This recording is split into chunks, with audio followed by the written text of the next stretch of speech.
بسم اللہ الرحمن الرحیم۔ السلام علیکم فرینڈز اینڈ ویورز، کیسے ہیں آپ لوگ؟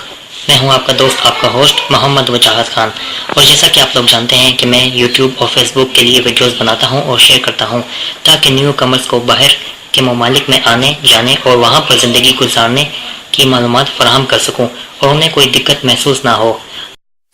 فرینڈز اینڈ ویورز، آج میں آپ کو یہ بتاؤں گا کہ آپ آسٹریلیا میں بریجنگ ویزا سی سب کلاس 030 کے لیے کس طرح اپلائی کرتے ہیں اور اس کے کیا فائدے حاصل ہوتے ہیں۔ سب سے پہلے میں آپ کو اس ویزے کے کنٹینٹس بتا دوں جن کا ذکر میں آپ لوگوں سے کرنے والا ہوں: features, eligibility, benefits and apply. پہلے میں آپ کو اس ویزے کے فیچرز کے بارے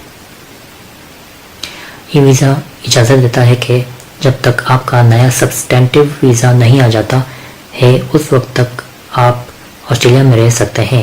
بریجنگ ویزا سی عارضی ویزا ہوتا ہے اور یہ منظور ہو سکتا ہے اگر آپ آسٹریلیا سے اپلائی کریں، لیکن ابھی آپ کا موجودہ ویزا سبسٹینٹیو نہ ہو تو آپ آٹومیٹکلی بریجنگ ویزا سی کے لیے اپلائی کر سکتے ہیں اگر آپ آسٹریلیا میں کسی بھی ویزے پر ہیں اور موجودہ ویزا سبسٹینٹیو نہیں ہے تو اس وجہ سے آپ کو الگ سے درخواست دینے کی ضرورت نہیں ہوگی۔ بریجنگ ویزا کے لیے اس میں کچھ ویزاز شامل ہوتے ہیں جو منظور ہوتے ہیں جب آپ آسٹریلیا میں ہیں، لیکن سوائے medical visa, visitor visa, resident return, bridging enforcement اور کرمنل جسٹس ویزا۔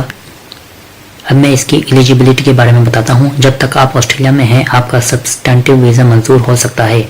جب آپ درخواست بھریں گے تو آپ کا موجودہ ویزا سبسٹینٹیو نہ ہو، آپ بریجنگ ویزا ای پر نہ ہو اور اس سے پہلے آپ نے بریجنگ ویزا ای کے لیے اپلائی بھی نہ، اگر آپ نے پہلے بریجنگ ویزا سی کے لیے اپلائی کیا ہے اور وہ ایکسپائر ہونے والا ہے تو دوبارہ سے اپلائی کر سکتے ہیں، لیکن آپ کے موجودہ بریجنگ ویزا سی ویزا پر آپ آسٹریلیا میں کام نہیں کر سکتے یا کام پر پابندی عائد ہوگی یا ہے، جبکہ آپ یہ یقین رکھتے ہیں کہ بنسبت کمپیلنگ کے آپ کام کر سکتے ہیں۔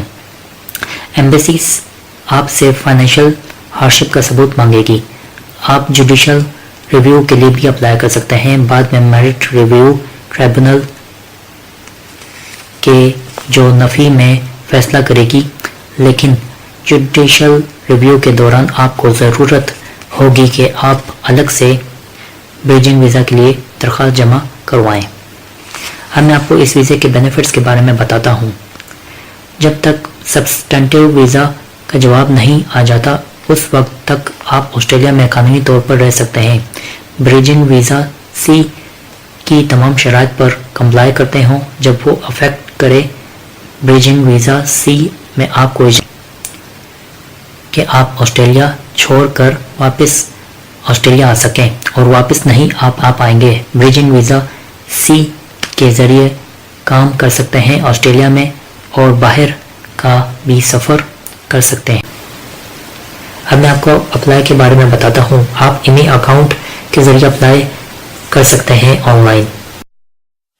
امید کرتا ہوں کہ آپ کو میری ویڈیو پسند آئی ہوگی، تو لائک ضرور کیجیے گا، اور ویڈیو سے متعلق اگر کوئی جو میں نے آپ سے ذکر نہیں کیا ہو اس ویڈیو میں اور آپ کے ذہن میں سوال آیا ہے تو بلا ہچکچاہٹ یعنی ہیزیٹیٹ کے کمنٹ کیجئے۔ انشاءاللہ میں آپ کے سوال کا جواب اور آپ کی ہیلپ ضرور کروں گا۔ آپ کے لائک کا، سبسکرپشن کا، نوٹیفیکیشن کا اور کمنٹ کا میں منتظر رہوں گا۔ دوبارہ ملتا ہوں اگلی بار نئے ٹاپک کے ساتھ۔ اپنی دعاؤں میں مجھے ضرور یاد رکھے گا۔ اللہ حافظ۔